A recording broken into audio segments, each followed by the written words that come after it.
Frequentemente nós abrimos livros de matemática e vemos assim, né, um sujeito louvando alguma coisa, mas que bela demonstração, que beleza, isso é uma obra de arte, etc, etc. Olha, ele está encarando a forma da demonstração, né, ou a forma de um cálculo, como sendo uma obra de arte.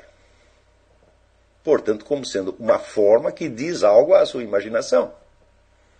Porque qual seria, vamos dizer, o equivalente matemático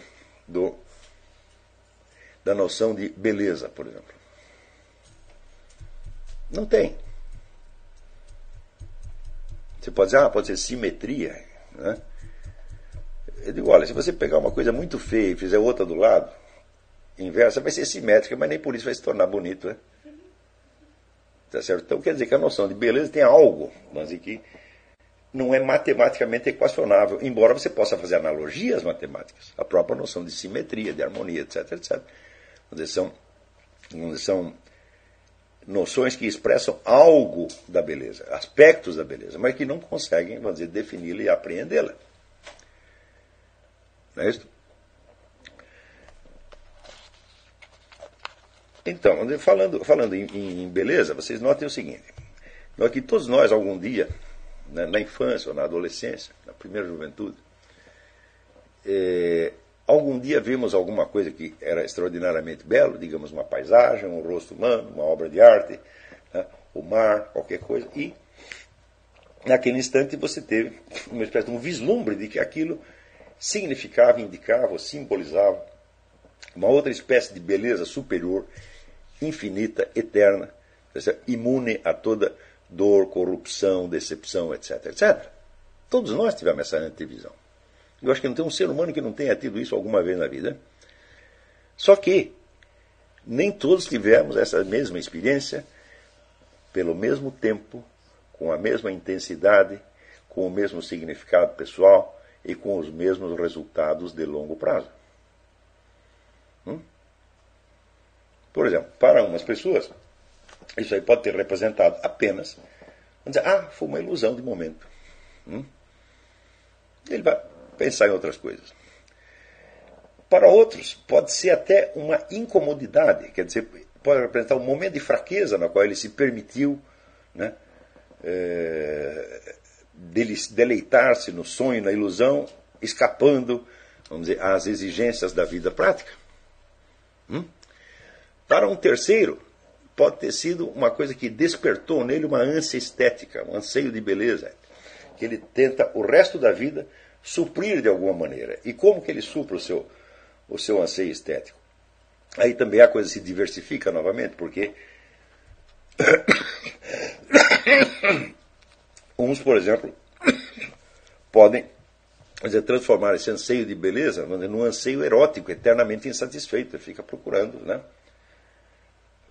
parceiros ou parceiras mais bonitas, ele fica extasiado por aquilo, está sempre atrás daquilo. Outro pode criar uma mania propriamente estético-artística, ele tem que curtir obras de arte o tempo todo, ele se torna um diletante, ele tem que o tempo todo estar ouvindo música ou frequentando salões de arte, ele tem aquela necessidade vamos dizer, da beleza física repetida, que nunca vai satisfazê-lo totalmente, mas da qual ele também não pode se privar por um instante sequer. Tá certo? E assim por diante. Quer dizer que a mesma experiência que todos tivemos pode, vamos dizer, não só representar subjetivamente coisas diferentes, mas ter um efeito diferente na vida de cada qual.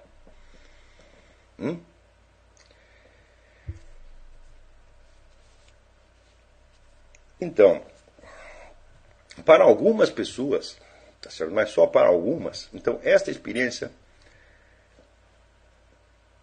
não se esgota no aspecto estético. Mas nessa sugestão de beleza eterna, que é apenas uma sugestão que o indivíduo teve, se embute também a noção da beatitude, quer dizer, da felicidade eterna. Ou seja, da consumação de todos os desejos humanos e da extinção de todas as dores e sofrimentos. E nesse aspecto da beatitude fica embutido também o aspecto da verdade eterna, da resposta a todas as perguntas. Tá certo? Então, a abertura para uma coisa que seria a verdade infinita. Não confunda a verdade infinita, tá certo, com a busca infinita da verdade. A busca da verdade, como ela nunca termina, ela se alterna entre satisfações e insatisfações. Quer dizer, você descobriu uma coisa, mas em seguida você percebe que você ignora outra, ou que aquela apreensão da verdade que você teve foi insuficiente, foi imperfeita, etc. Não é disso que eu estou falando. Não é caminhar entre luzes e trevas, tá certo? Mas caminhar de verdade em verdade. É a verdade que em si mesma é infinita. Não é a busca que é infinita. Né?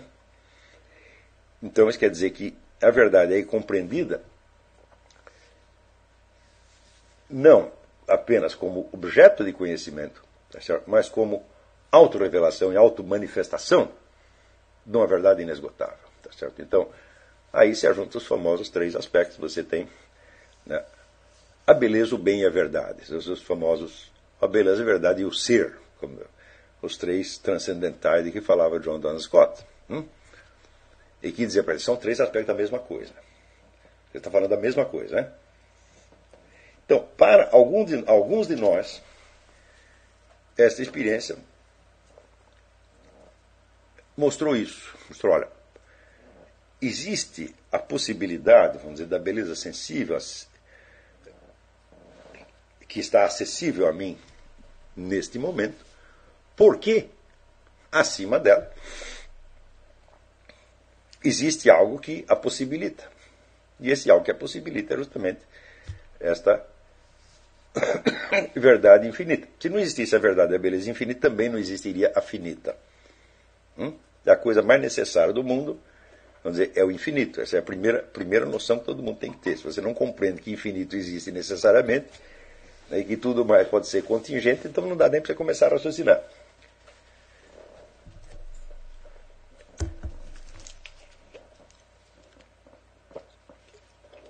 Acontece que eu disse que essa experiência, então, ela tem diferentes resultados na vida de cada um.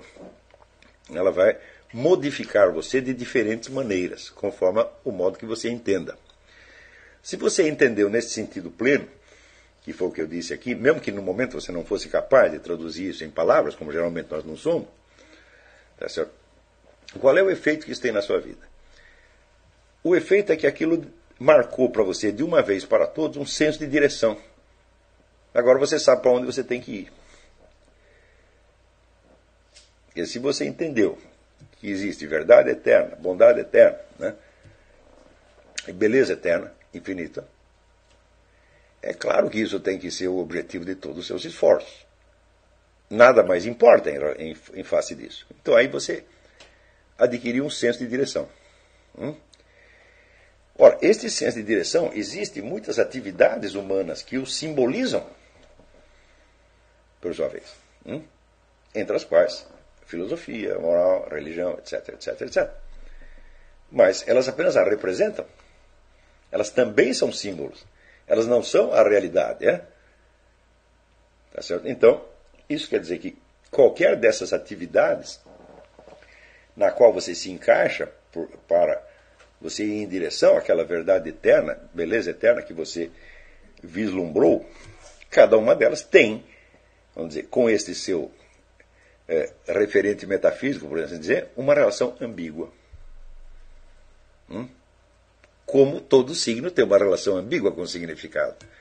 Porque ele indica o significado, mas ele não é exatamente aquilo. Então,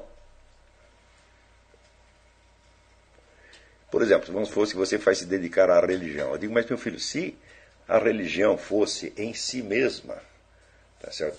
A verdade eterna, a beleza eterna, etc, etc, tá certo? Bem, não existiria teologia da libertação, não existiria o Padre Maciel, não existiria o Concílio Vaticano II, não existiria o Bispo Macedo, tá certo? E não existiria toda esta porcariada que historicamente acompanha a religião em cada um dos seus passos, porque você não vai encontrar uma época em que não existisse essa corrupção profundamente imbricada ali na atividade religiosa. Então isso quer dizer que Meu filho, nem mesmo a religião é isto que você está buscando. Da filosofia, então, nem falar. Tá certo? Que a filosofia sempre foi, vamos dizer, foi uma busca da verdade, mas foi uma busca da verdade por entre o erro, a estupidez, a ilusão, a mentira, o auto-engano, etc, etc, etc. Ou seja, não há nenhuma atividade humana que satisfaça esta finalidade, mas todas elas servem para isto.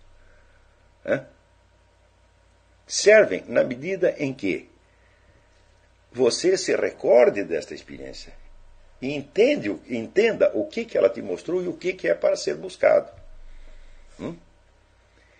Isto é o principal critério de diferenciação dos seres humanos. Aqueles que recordam e aqueles que esqueceram. Não é isso? Então, aquele que você esquece, você atrai sobre si a maldição, como está representado, por exemplo, nas famosas redondilhas de Camões, em que o escravo na Babilônia se recorda da sua terra originária, Sião. E Sião representa o quê? A pátria celeste. O que é a pátria celeste? É esta verdade, beleza, etc, etc, etc. Não é só um lugar no espaço, não é só a pátria física, geográfica. A pátria física fica como um símbolo disso aí. Então, ali, o salmista e o poeta dizem: se eu me esquecer de ti, que eu seja amaldiçoado. Ora, essa é a maldição que todo mundo está atraindo sobre si 24 horas por dia, porque tudo que as pessoas querem é esquecer isto. E acreditar que os elementos materiais, singulares, concretos, que compuseram aquela experiência, existem em si de per si. E daí vem a própria lógica e ainda ensina para eles: olha, a substância é aquilo que não é nem qualidade, nem atributo do outro, e daí aquilo que é dito no plano, vamos dizer, da essência, ou da definição lógica, o indivíduo entende no sentido existencial e ontológico. E entende que essas coisas existem de per si. Não. Elas têm uma essência de per si. Mas elas não existem sem as outras coisas. Nada existe sem outra coisa. Tudo no mundo está numa relação de interdependência e, considerado em face da possibilidade universal, onipotência divina, é tudo símbolo, meu Deus do céu. E se é símbolo, não passa de um atributo e, pensando bem, não tem substancialidade alguma. Então, você ter ao mesmo tempo a clareza no plano do raciocínio, que não confunde uma substância com seus atributos, com seus acidentes, e também não apaga a existência dos acidentes e da complexidade toda. Tá certo? E, por outro lado, você guardar a consciência metafísica de que estas coisas, consideradas no plano da infinitude, são meramente adjetivas, isto é uma tensão que eu considero um elemento, vamos dizer, essencial da inteligência humana. Quando você perde esta tensão, o que acontece? Você olha, pensa naquela dimensão você se abre para aquela dimensão de infinitude, então tudo lhe parece inexistente e irrelevante. Mas acontece que é nesta dimensão, vamos dizer, da inconsistência, da irrelevância, da finitude, é ali que você está vivendo, e esta é a sua realidade. Você não é a beleza eterna, você não é o ser eterno, etc, etc. Então, você, em nome do ser eterno, você está mentindo. Você está vivendo num estado de beatitude, tá certo? Que é apenas um fingimento. Então,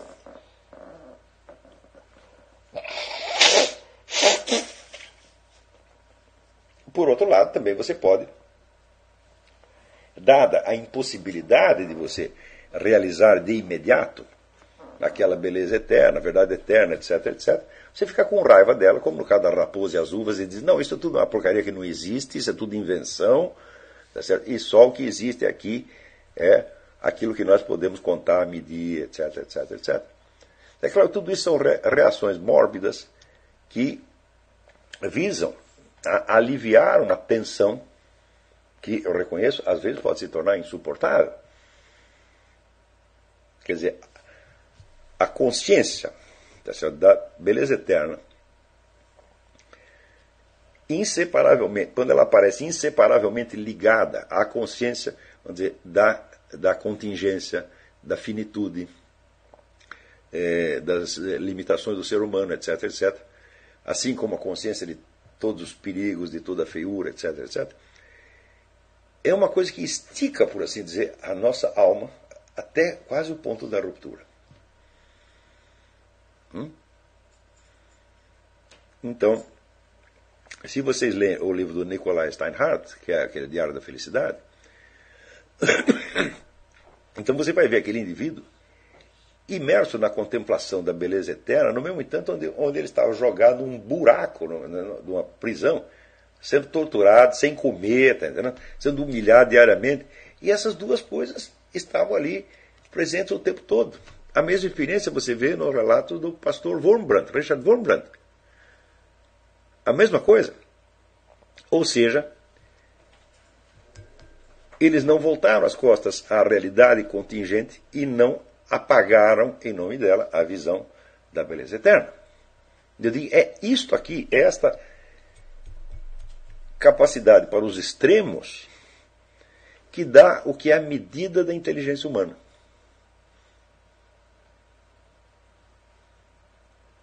Está entendendo? Porque, por um lado, você está aberto, vamos dizer, para o infinito. O que existe para além do infinito? Nada. Né? E, por outro lado, você está aberto para uma dimensão de finitude imediata, embaixo do qual também não existe nada. Então, esta é a régua da inteligência humana. Está entendendo? E como, vamos dizer, como preceito de método, né, nós podemos, assim, adotar isto como regra. Quer dizer que você só está, vamos dizer, antenado, sintonizado, na verdade, quando você está vendo as coisas com esta amplitude. Né? Então, por exemplo, você está analisando um acontecimento qualquer, ou fazendo um estudo científico, você está, vamos dizer, agudamente consciente da presença daquele objeto, daqueles fatos que você está estudando, mas ao mesmo tempo, num outro plano de infinitude metafísica, você sabe que eles não são nada. E você não consegue se livrar de uma coisa dentro da outra. Por quê? Porque você tem em você mesmo essas duas dimensões.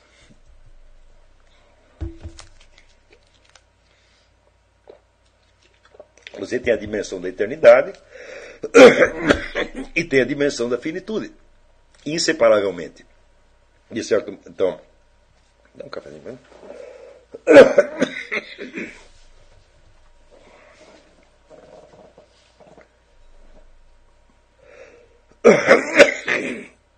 Quer dizer, quando você se situa nesta medida, você está adequado não só ao seu objeto, mas às suas próprias dimensões.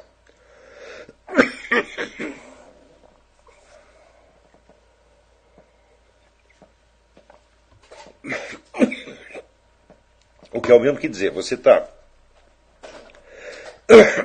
considerando as coisas na função e no lugar que elas têm dentro da estrutura da realidade. E é isto também o que deve orientar a sua compreensão, vamos dizer, de todo o sistema das ciências, todo o sistema do conhecimento humano. Quer dizer, que tudo vai ter um determinado lugar dentro desta escala que vai do finito para o infinito. O que também significa que todo conhecimento humano ele só pode ter algum sentido se esse sentido for considerado dialeticamente. O elemento opositivo e paradoxal está presente em tudo. E se amputado dele, então, esse conhecimento está totalmente coisificado, transformado num fetiche. Quer dizer, você negar a existência do finito em função do infinito é uma coisa inteiramente absurda, porque se o finito está dentro do infinito, ele é um componente dele. Então não pode ser negado. Não adianta nada você dizer, não, tudo isso é maia, é o véu da ilusão, etc. Nada disso existe, só existe a infinitude metafísica. Eu digo, mas, meu Deus do céu, se existe a infinitude metafísica, existe o que está dentro dela também. Tá certo? E o infinito, se ele transcende o finito, aquilo que transcende necessariamente contém e abrange. Tá certo? Então não tem saída. Tá? E, por exemplo, as pessoas querem entrar em discussões teológicas a respeito da pessoa do nosso Senhor Jesus Cristo. Né? Ora, a pessoa do nosso Senhor Jesus Cristo, ela condensa exatamente essa mesma tensão que eu estou mostrando. Quando diz, é homem e Deus, tem duas naturezas inseparáveis. A mentalidade simplória pode dizer, não, isso é impossível. Eu digo, não, só isso é possível.